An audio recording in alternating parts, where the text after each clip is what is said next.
guys, today as promised we're going to read a poem called Watching a Game of Go, written by Su Shi, who was one of the most important and famous poets during Song Dynasty in ancient China. So now let's enjoy the poem together, and after reading I will analyze some elements and tell you a bit of history and story behind this poem. Watching a Game of Go. In front of the Five Elders Peak is the remains of White Crane Temple. Tall pines shade the courtyard. The breeze and sunshine are pure and lovely.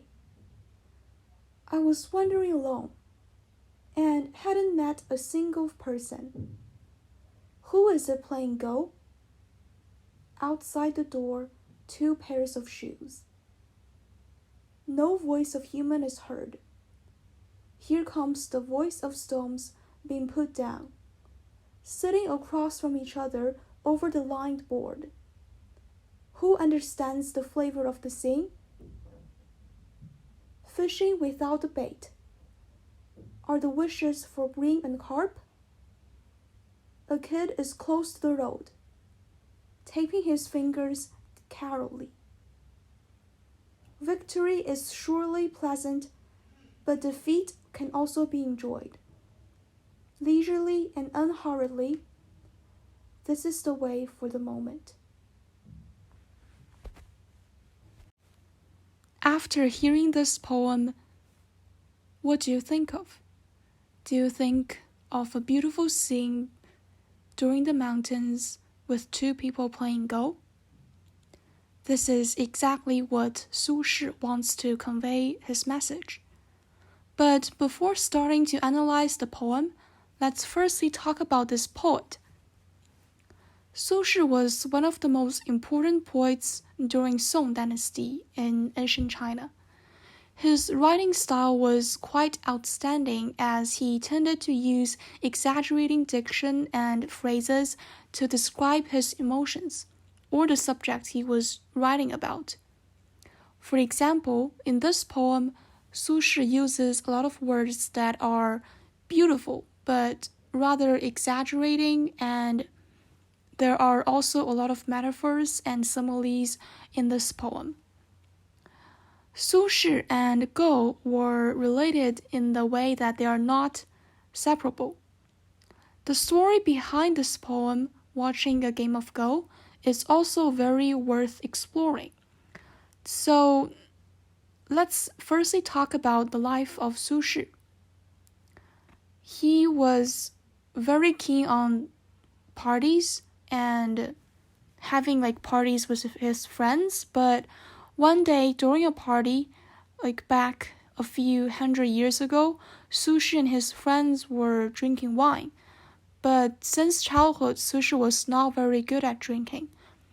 For him, people were just using this type of wine as a tool to cry out and express their own emotions and their thoughts about different things such as the whole world or other subjects. The same way he felt for Go is the same as he felt for wine. He stated himself humbly that he barely knew how to play this game. But when he arrived at Lu Mountain, which was a very famous attraction during ancient China, Su Shi heard the sound of playing Go. That is, in the poem, he said that there were voices of stones being put on the chessboard. And also, through the sound of water, Su Shi heard this type of voice being put on the chessboard.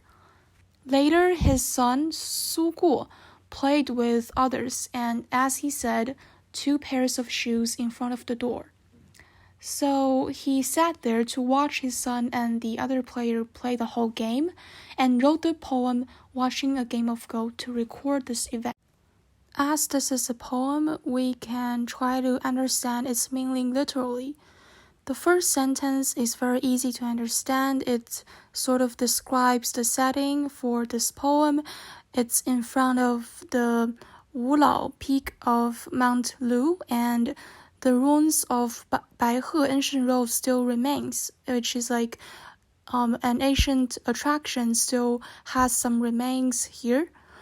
The second sentence is like describing the weather, so we can see that the breeze and the sunshine are just warm and just about right.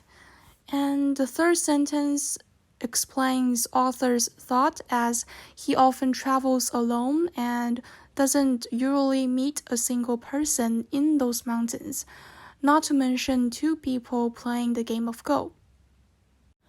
The next few sentences are also quite easy to understand as the narrator describes the whole event of his son playing Go with the other player.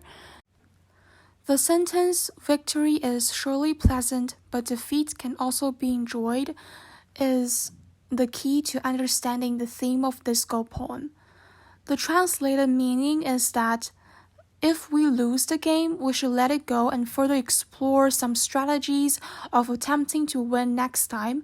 Or, like, if our opponent is indeed stronger than us, we should ask questions and to try to learn from them. If we win this game, we could not be arrogant and instead should focus on improving our tactics on the chessboard instead of boosting our level.